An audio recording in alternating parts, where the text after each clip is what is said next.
আমাদের এই কতটা দিনের মধ্যে গেতে রাখবা রজবের চাঁদ। ও যুবক, মনে রাখবা পৃথিবীর কোন মানুষের কাছে তুমি পাইতেও পারো, নাও পাইতে পারো, কিন্তু আমার একজন মহান রব, আমার একজন মহান মালিক, আমার মহান রব, আমার মহান আল্লাহ, যাকে ডাইকা পৃথিবীর কোন মানুষ কোনদিন আজ পর্যন্ত নিরাশ হয় নাই। আল্লাহু আকবার, আল্লাহু আকবার। যার দরবার থেকে কোন মানুষ কোনদিন খালি হাতে ফেরত আসে না।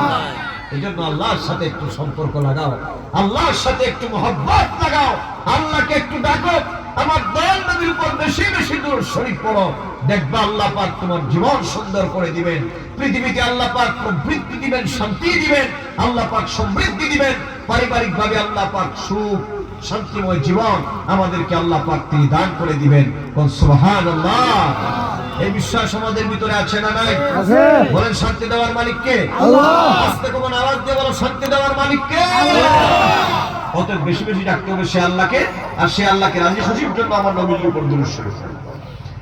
যাই হোক, আমার যুবক বলছিলাম, এই রেকর্ডগুলো আল্লাহর সামনে উপস্থিত করা হবে, বিচার করবেন আল্লাহ পাক।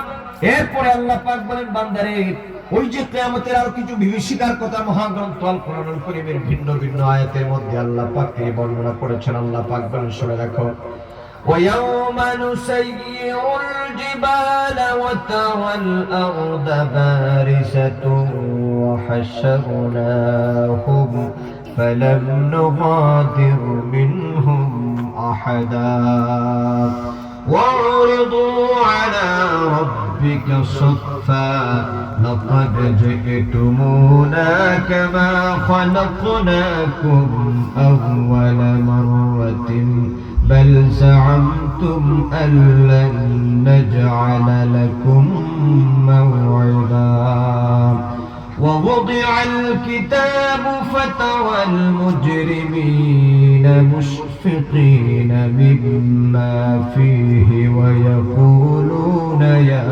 وَيْلَتَنَا مَا لِهَذَا الْكِتَابِ لَا يُغَادِرُ صَغِيرَةً وَلَا كَبِيرَةً إِلَّا أَحْصَاهَا وَوَجَدُوا مَا عَمِلُوا حَاضِرًا وَلَا يَظْلِمُ رَبُّكَ أَحَدًا জোরে বলুন আল্লাহু আকবার।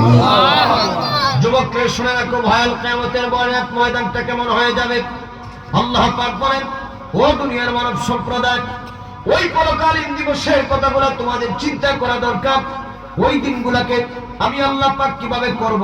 আল্লাহ পাক বলেন, ওই দিন وَيَوْمَ نُسَيِّرُ الْجِبَالَ وَتَرَى الْأَرْضَ بَارِزَةً وَحَشَرْنَاهُمْ فَلَا نُغَادِرُ مِنْهُمْ أَحَدًا। আল্লাহ পাক বলেন, আমি পাহাড়গুলোকে চালিত করব এবং তুমি পৃথিবীকে দেখবে সম্পূর্ণ অনাবৃত হয়ে গিয়েছে, এবং মানব গোষ্ঠীকে দেখতে পাবে। মানব গোষ্ঠীকে ঘিরে আমি আল্লাহ পাক পূর্বে এবং পরে পৃথিবীর মধ্যে যারা পৃথিবীর মধ্যে আগমন করেছিল, আল্লাহ পাক বলেন সবগুলাকে আমি একত্রিত করব। ওয়ারিদু আলা রাব্বিকা সাফা, এবং তারা আমি আল্লাহ, আমি রবের সামনে তারা কাতারবদ্ধভাবে দাঁড়িয়ে যাবে। হযরতে আদম সফিউল্লাহ থেকে নিয়ে ঈসা রূহুল্লাহ পর্যন্ত, এবং আমার দয়াল নবী, নূর নবী, হায়াতুন নবী, জিন্দা নবী মুহাম্মদ সাল্লাল্লাহু আলাইহি ওয়াসাল্লামের যত উম্মত কিয়ামত পর্যন্ত পৃথিবীর মধ্যে আগমন করবে, এবং কিয়ামত পর্যন্ত যত উম্মত থাকবে, সকল উম্মতেরাই কিয়ামতের ময়দানে আল্লাহর দরবারে কাতারবদ্ধভাবে দাঁড়িয়ে যাবে। আল্লাহ পাক বলেন, আমি সকলকে এমন ভাবে দাঁড় করায় যাব, ঠিক যেমনই ভাবে আমি তাদেরকে প্রথম সৃষ্টি করেছিলাম, আমি তাদেরকে ঠিক তেমন ভাবে দাঁড় করায় দিব। وَوُضِعَ الْكِتَابَ فَتَرَى الْمُجْرِمِينَ مُشْفِقِينَ مِمَّا فِيهِ, তখন পৃথিবীর মধ্যে যারা পাপিষ্ঠ, ও যুবক কুঞ্জবনের জনগণ শুনে যাও, যে কথা বুঝাতে চাচ্ছি, ওই দিন পৃথিবীর মধ্যে তুমি যা যা করেছো, পৃথিবীর মধ্যে তুমি অন্যায় করেছো, অপরাধ করেছো, ওই দিন পৃথিবীর অন্যায়কারীরা, অপরাধকারীরা তাদের অন্যায়গুলো দেখতে পাবে। দেখতে পাওয়ার পর তারা বলবে, ইয়াকুলুনা ইয়া ওয়াইলাতানা মা লিহাযাল কিতাব, তারা বলবে, আহা আফসোস, এটা কেমন কিতাব, তার মানে কেমন সংগ্রহ, লা ইউগাদিরু সগীরাতান ওয়ালা কাবীরাতান ইল্লা আহসাহা। তারা বলবে, দুনিয়ার মধ্যে ছোট বড় যাই কিছু আমি করেছি না কেন, এটা তো এমন এক কিতাব, আমার দুনিয়ার সকল কর্মগুলাই আজকে দেখতেছি আমার চোখের সামনে পেশ করা হয়েছে।